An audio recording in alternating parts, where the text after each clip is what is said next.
literally immediately wrecked the MOU. He violated Articles 1, 2, 3. I mean, he just, the list goes on. He refused to hand over Iranian stolen assets. He refused to force the Israeli regime out of Lebanon, which was his commitment. He despised Zionism. But I don't see any path to victory. And I think ultimately Iran is destined to overcome. It may be very painful. The United States may attack Iran, target its key infrastructure. Even though Lebanon was part of the ceasefire arrangement, Trump ultimately bowed to Netanyahu and sided with him and said, well, Lebanon is not included, even though it was obviously part of it. Well, even the first sentence is true, surprisingly, because he's always been saying that he's in talk with the Iranians, he's talking with the guards, he's talking with someone. Maybe he's talking with me, maybe my children, I don't know, but he's always talking with someone.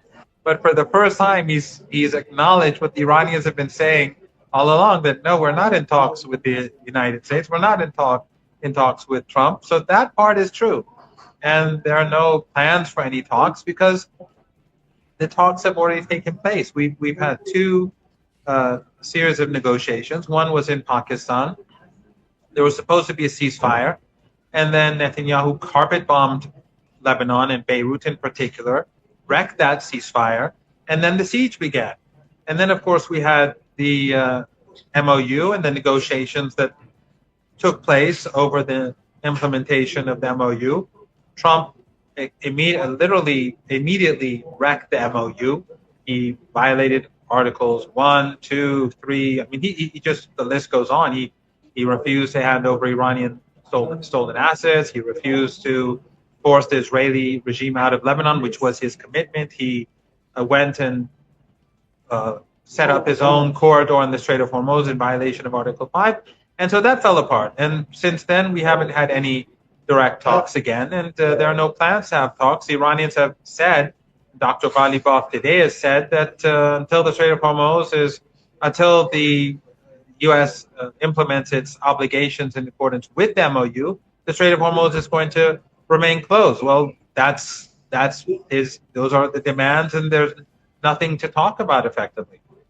Well, and for those who may have missed it, Gary, let's go a little out of order here.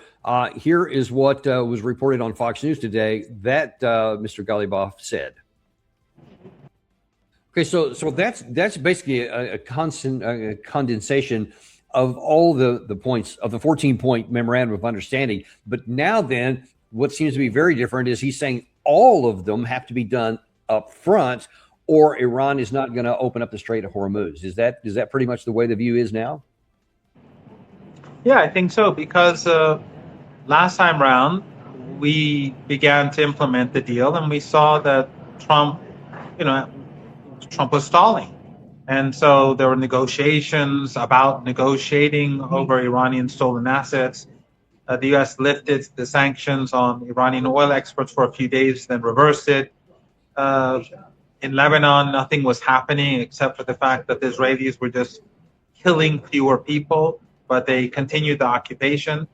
So, and of course, the MOU says Lebanon and all other fronts. And the other fronts include Gaza and Yemen and Iraq, something which I've been saying from the beginning, but now the Iranians are being more explicit about it. They're saying very openly, the statement of the chair of the Supreme National Security Council a week or two ago, I think, said that the fronts are Palestine, Yemen, and Iraq. In other words, the genocide in Gaza has to end completely, and the Israeli regime has to pull back. So the Iranians are very explicit now. In the MOU, some things were a bit vague. Now the Iranians are spelling out what they mean exactly by the MOU. Okay, so that's going to lead to some pretty troublesome questions that would naturally follow on before that. Before I ask one, let me show you where President Trump is. This was from the Oval Office yesterday, where he's talking about how he sees the Strait of Hormuz and this blockade that he has. Yeah, I'm going to circle back to that unless we do something different in just a second. But let's look, first of all, at the Strait. He's claiming that we have complete control over it and that we're getting oil out millions of barrels. Now, I think as you and I discussed earlier this week, or maybe towards the last of last week, that according to the Energy Secretary Wright, that there is like 7 to 9 million barrels, sometimes up to 10 or 20 million barrels a day going through there. That's not exactly validated by like Kepler and some of these other tracking systems, but they do say that there's something somewhere around 5 to 7 going through. But they say most of that is still going through on the approved corridor from the Iranian side. What can you tell us from the Iranian perspective? How do they see the Strait of Hormuz, and is Iranian oil getting out? Well, obviously, the fishing boats or the drug boats or whatever they are that they've been striking in the Gulf of Mexico or the Caribbean or the Gulf of America or whatever it is nowadays is not having its the desired impact, because he's definitely taking something when he says that. The numbers that are going out of the Persian Gulf are much smaller than what he claims. And the some of the oil is going through the Iranian corridor, and those are friendly to Iran, countries that did not take part in the war against Iran. Some oil is going through the south alongside the Omani coastline, and the reason for that largely is because of some mini deals that the Iranians have with, for example, the Emirates. The Emirates do some things for Iran, the Iranians do some things for them. It could change next week, it could change tomorrow, but that these sort of mini deals exist. And sometimes a tanker may be afraid to use the Iranian corridor, and the Iranians may agree to allow them to go from the south so that they don't get harassed by the Americans. So, but the amount of oil that gets through is very limited. And then, of course, it's not just oil, as you know better than I. It's sulfur, it's helium, it's all these petrochemical goods, it's aluminum, it's all the things that are produced in the Persian Gulf. It is the fertilizers, and these are causing huge, and it's also the refineries that no longer are exporting from the Persian Gulf, which contributes to the global market. So, for example, right now, the fuel shortages that exist, they are partially due to the shutdown in the Persian Gulf, partially due to the Ukrainian strikes on Russia, and so on. So, while there's a decline in oil on the market, there's also a decline in refined goods because of the closure of the Persian Gulf and because of the war in Ukraine. So, he can say what he wants, but reality is not going to go anywhere. And I think just as Trump has been saying for weeks now, many weeks, that the Strait of Hormuz is open. Everything is fine. But when you say everything is fine every day, and when you say they have no Navy, no Air Force, no military every day for months, obviously it means that there is a problem. If I every day have to tell you, all is well, don't worry, everything is fine, don't worry about me, that means I'm having problems. Otherwise, I wouldn't have to say it every day. UK in particular, in recent days, those things are going to continue on. Now, here's one of the many problems. Now, Trump said at the end of that last soundbite there that unless we do something different, implying that I can fix this militarily if I want to. This is his son-in-law, Jared Kushner, who was also talked on Fox News yesterday about, look, here's what we're trying to do. We're trying to be reasonable with the Iranian side. Well, I mean, if he's looking for something that makes sense to us, and we had the MOU signed, and then we didn't abide by almost any of the terms, then, I mean, this is probably a rhetorical question, but I'll ask it anyway. What motivation would Iran ever have to talk to him to find a deal that's good for us? Iran sees him as Netanyahu's spokesman, and as basically the Netanyahu representative in the White House.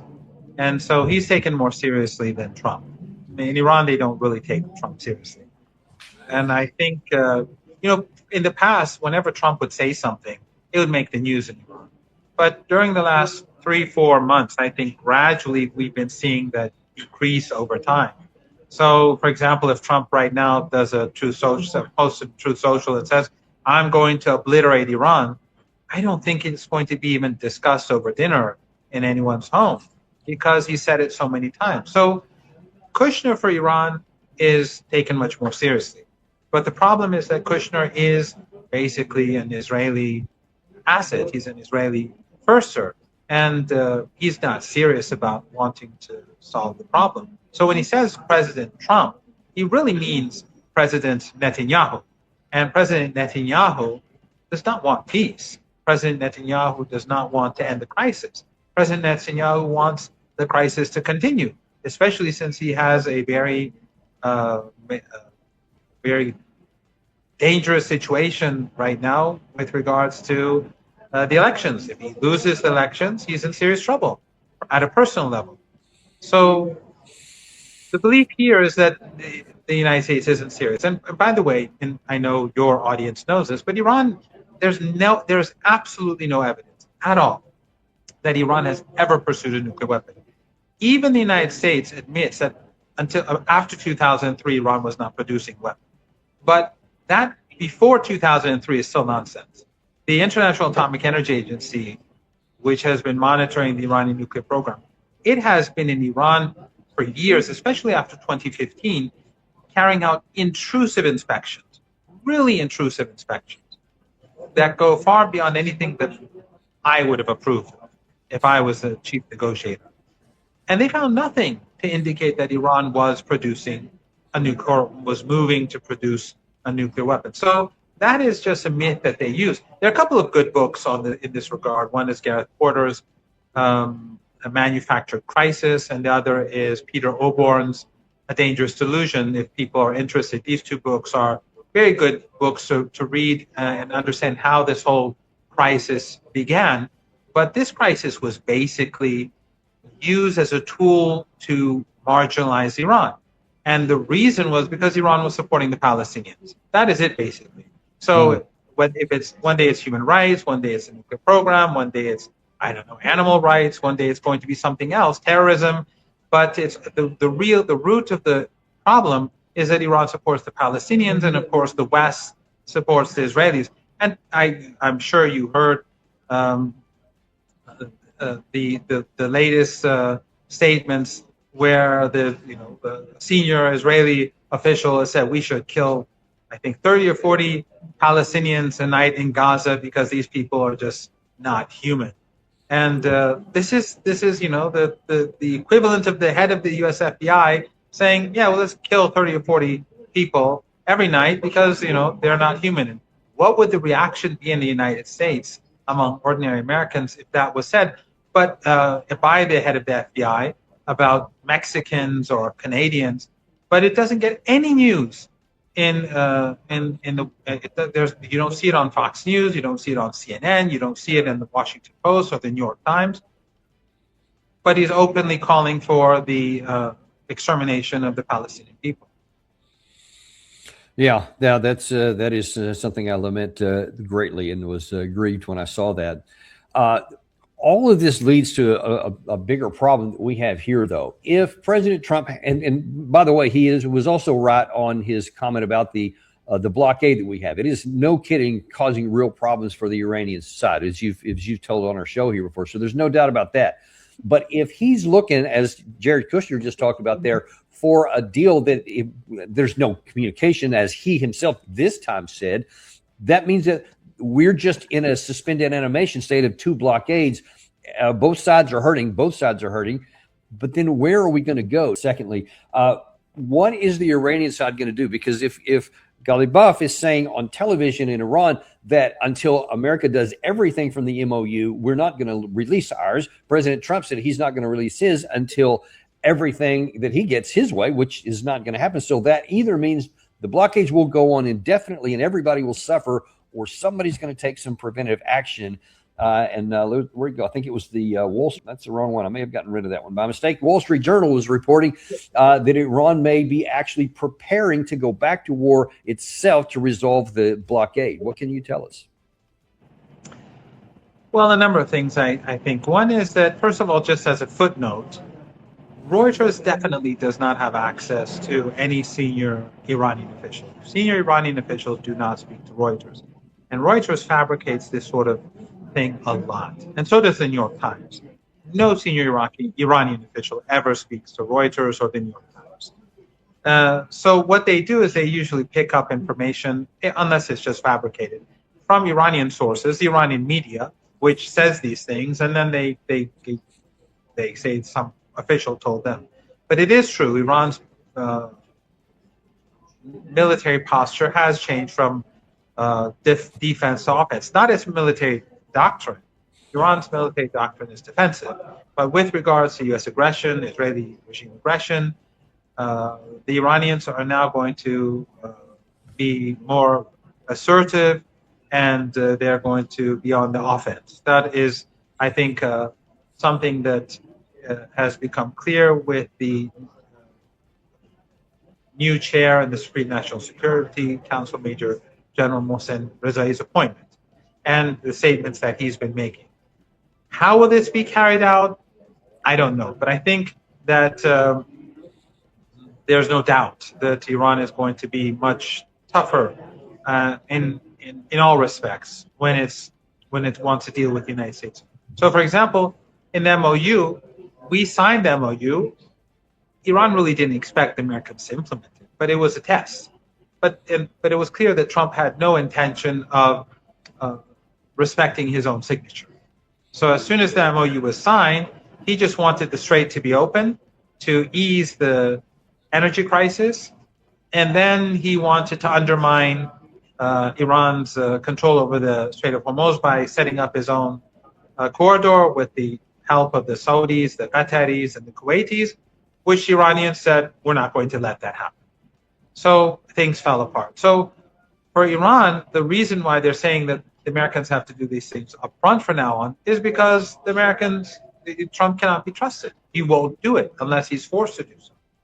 And so the MOU is still the MOU, but the Iranians are saying that Trump has to act first, and then we will act, because we will open the Strait of Hormuz if he carries out his obligations. And, you know, it's really extraordinary that stopping the genocide in Gaza should be an excessive demand, or ending the Israeli occupation of Lebanon should be an excessive demand, or that Iran's assets that have been stolen are excessive demands. These are all quite normal. If it was any, if it was any other negotiator in Iran, or not any other, but many people were saying that the MOU was not enough. I know that some of our mutual friends on your show have been saying that the MOU was a capitulation. But in Iran, that's not how it's seen. Many Iranians are saying that we let Trump off the hook. We should have pressed harder. We should have forced him to give real concessions instead of a piece of paper. And the negotiators are under a lot of fire for negotiating in this way. Now, I'm neither here nor there. Both sides have an argument to make. But in any case, the Iranians are not going to accept Trump going back to the MOU, and then Iran opening up the Strait, and then waiting for Trump to do something which it knows he won't do if he's not forced to do so. And so then I guess really the question is, where are we going to go from here? Because there was some also some reporting out earlier today that really both sides, some elements on both sides were just saying, hey, we're just going to use the MOU to rearm, refit, rest up, and then get ready for the next round. Is going to go back. Now, that would be, and I'm just taking off my American hat here, just looking at this militarily.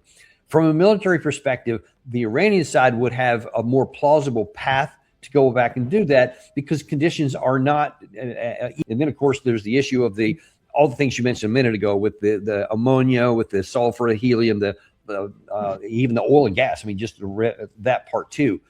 The longer this goes on, the more it could cripple our entire way of life. I mean, with the depression, especially if it gets that far, and if we go on enough months, it almost can't have any impact other than that.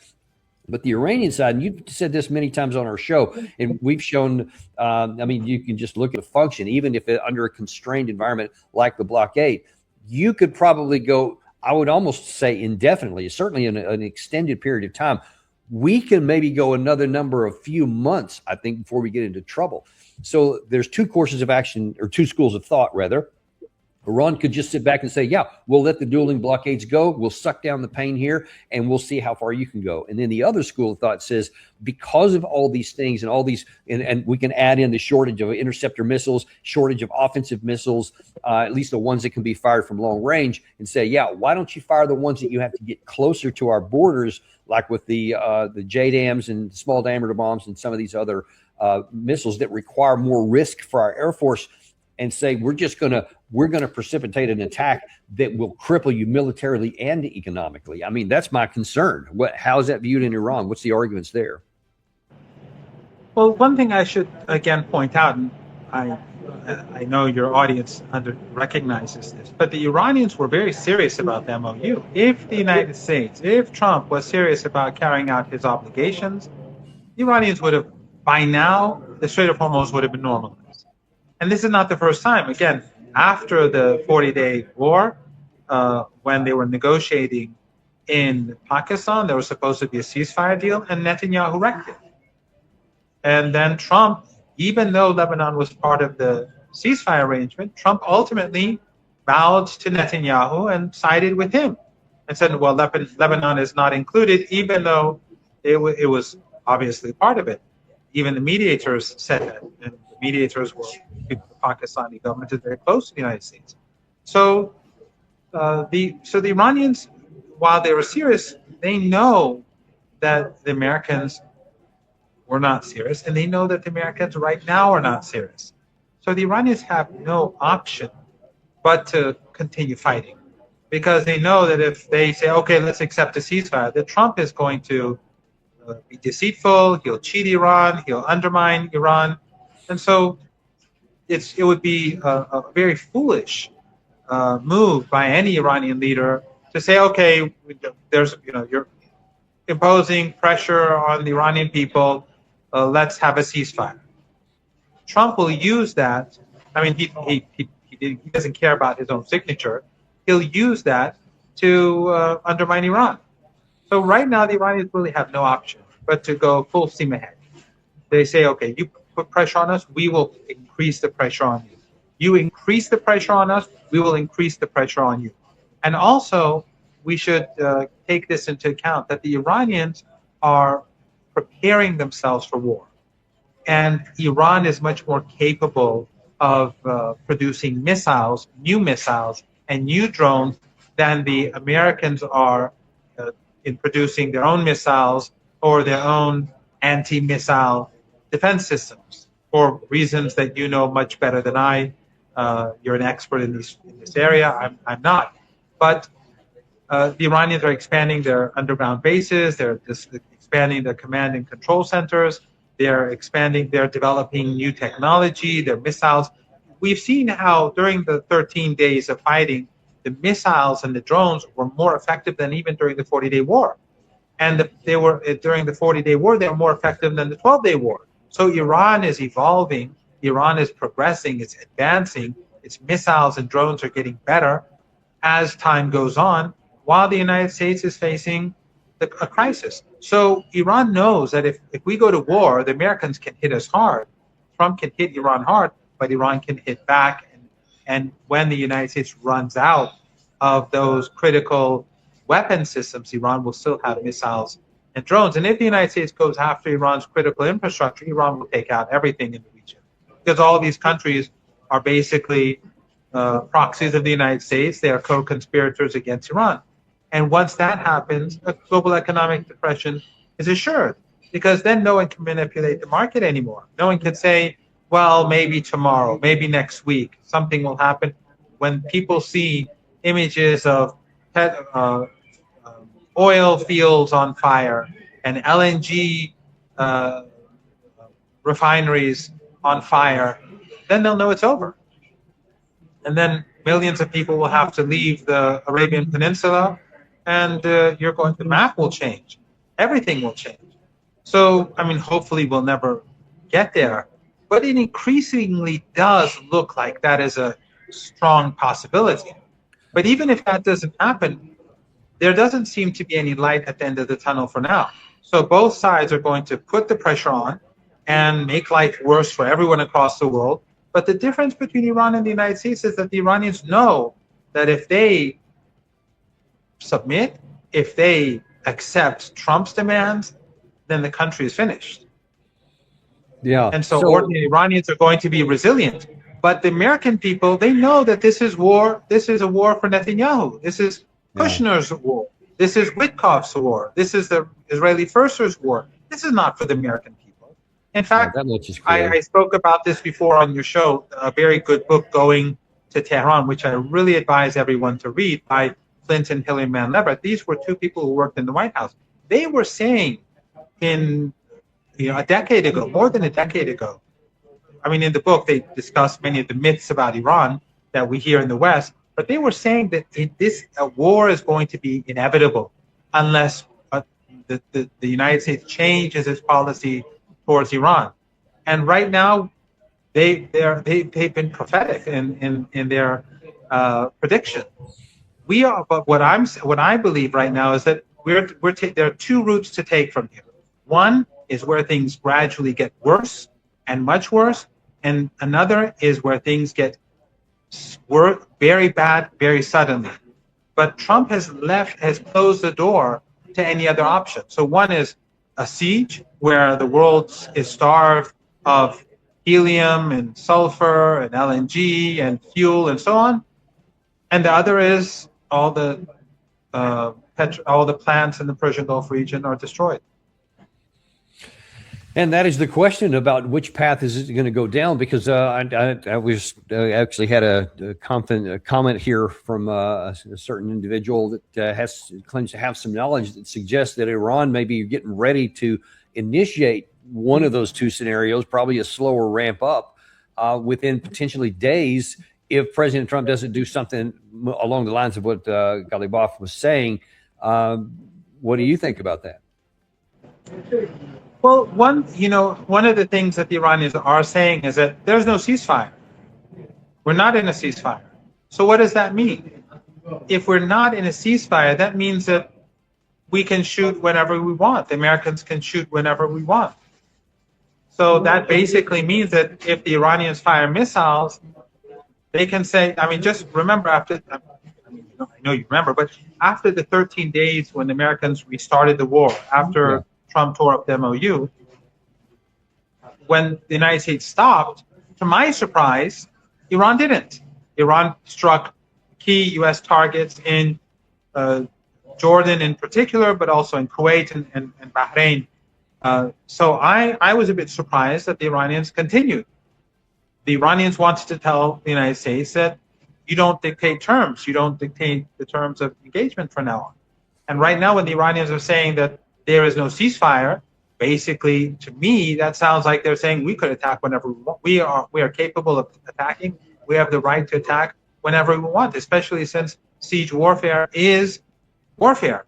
So that, I think, the comment that your friend made is a very valid point. I don't know if Iran is going to go down that route, but there are many ways that you can go down that road without actually doing it directly. One is provoking the other side to begin a war. So the Iranians could actually do something to push Trump to initiating a war, or a restart of the hot war, so that the Iranians could retaliate.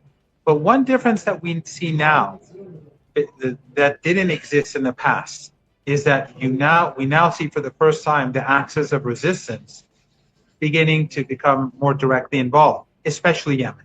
In the case of Iraq, they were involved to a degree in the past. But now we see Yemen being far more active. And even as we speak, Yemen is not pushing nearly as hard as it could.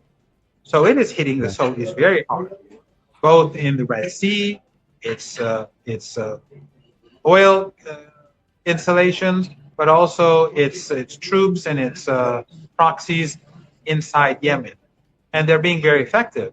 So it's clear that they have a lot of power. And then there's the resistance in Iraq, which ultimately, if push comes to shove, I think this time round they are going to be very different than before. So we have a different situation than we had during the 40-day war. And ultimately, I think that I don't see any path to victory for Trump, to be very blunt. Even though I'm obviously not at all sympathetic to Trump or his entourage or the Zionists. I despise Zionism, but I don't see any path to victory.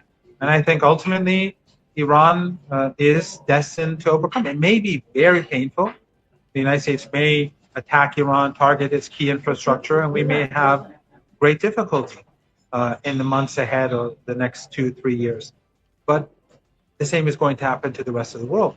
You don't have, if the oil and gas installations and all the other things that we discussed, they're destroyed, it'll be like the entire world being bombed. The factories don't have to be bombed to become useless. They just shut down.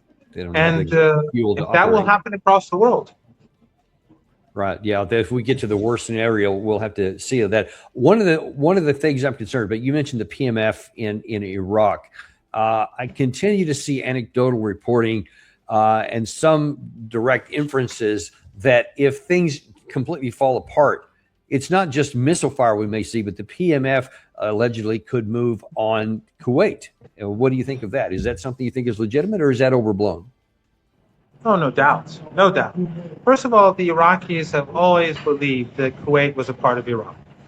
And I don't think Iran has any problem with that at all. And so if they enter Kuwait, Iran is not going to complain, obviously. And there's nothing that Kuwait can do about it. And they can go further than Kuwait. And this is not 1990 or 1991. The world has changed. There's nothing that the United States would be able to do about it. Right. And the global situation is just we're living in a different universe, sort of. In fact, I've always said, I mean, I've been saying for many years, not always, but I've been saying for many years, that two events took place in the 1990s that were like a curse upon the United States. One was the fall of the Soviet Union, and the other was the U.S. victory in Kuwait.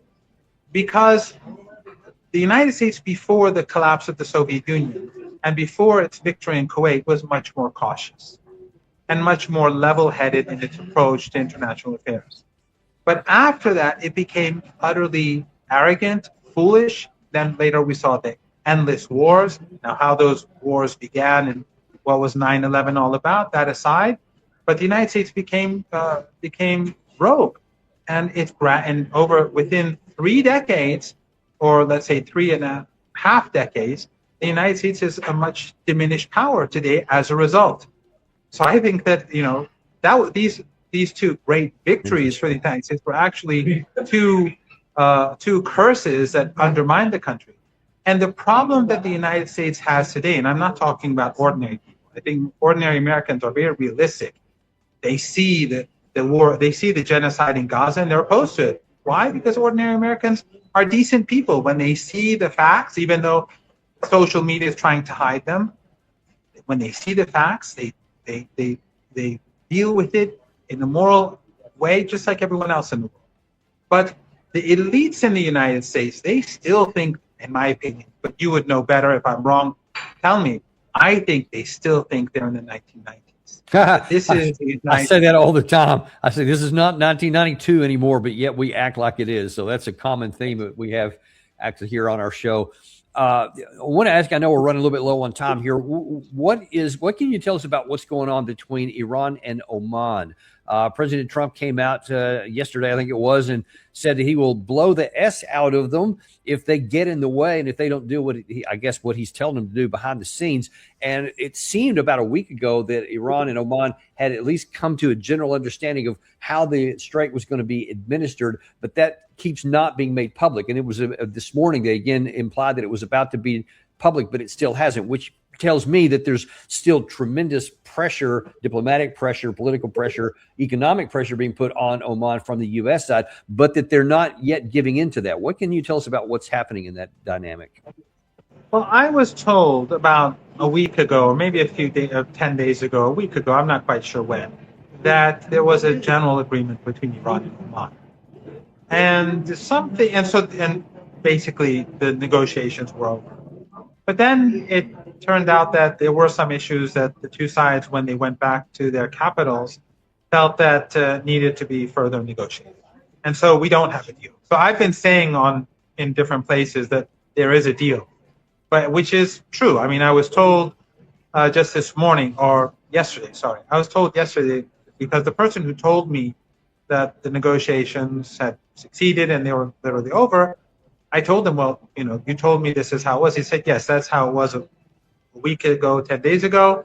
But when they went back to the two sides went back to their capitals, they saw that there were still issues that needed to be resolved. So the issues are not completely resolved, but obviously Trump is making those threats against Oman for a reason. And that's because Iran is demanding that the agreement between Iran and Oman must contain two things. One is that Iran must have oversight over ships that enter and ships that leave the Persian Gulf.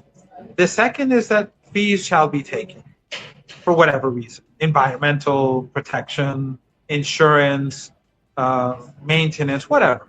But Iran will take fees. So now, what the details are, what the current differences are, I don't know. I'm not involved, and I don't know the details. But obviously, when Trump is threatening to do so and so to Oman, that means that he's threatening them not to accept Iran's terms. But if Oman doesn't, then we're not going to have an agreement. And if we don't have an agreement, then we cannot have an agreement on anything else within the framework of the. And do you know that in the conversations with Oman, would they also benefit financially from these fees, or would it just be the Iranian side? The Iranians have said it's up to you. They said, look, actually the Iranians would prefer to do it with Oman. And by the way, Iran-Omani relations have traditionally been the best out of all the countries in the Persian Gulf. I mean, in this war, Oman did help the United States to a degree. And the Iranians are not happy about that. But in the 1980s, when these countries all supported Saddam Hussein and the United States, and the Soviet Union, by the way, also supported Saddam, Oman had the best of relations with Iran of all these countries. They were giving a couple of $100 billion to Saddam to kill Iranians. Oman, they kept good relations with Iran. And since then, that's been the case. And even before the revolution, the relationship between Iran and Oman has always been pretty good. So the Iranians are saying that, look, we want to be in this together, and you can benefit from it 50-50, depending on what involvement you have, 25-75, or nothing. But we'd rather you be a part of it. However, if you, for whatever reason, under American pressure, or for whatever other reason, you refrain from being part of this, we're going to control the Strait of Hormuz. So either with you or without you, we're going to maintain control over the Strait of Hormuz. And I wonder if you can, from as much as you know anyway, from the perspective of the Omani side, what is the pros and cons of either going ahead and working with Iran and making America angry, or giving into the pressure and make America happy? What would that do to Iran? What is their pro and con going either direction?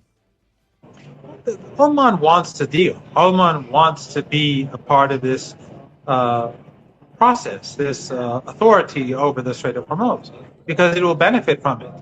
And Oman is, compared to some of the other countries in the Persian Gulf, it has fewer natural resources.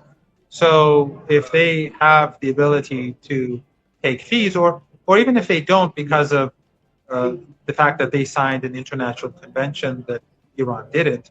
And by the way, nowadays, what are international conventions when you can just wage wars against countries? So everything is being undermined. But even if Oman doesn't want to benefit directly because of its signing an international convention, Iran could help it benefit indirectly. So Oman would like to be a part of this process. It gives it greater weight. It gives it more. It makes it more important. But of course, they fear Trump because Trump, he might just decide to bomb them, destroy their country. I mean, one day he bombs Nigeria. The other day he threatens to take. He threatens Panama. He threatens Canada. Why? So why shouldn't they be afraid of him? He murdered Ayatollah Khamenei. He slaughtered all our school children in Minab and the teenage girls who were playing volleyball in I forgot the name of the city. But so when Trump La Mer in the city of La Mer, when Trump does this sort of thing, obviously they're going to be afraid of him. One other thing that I think is important, and that is that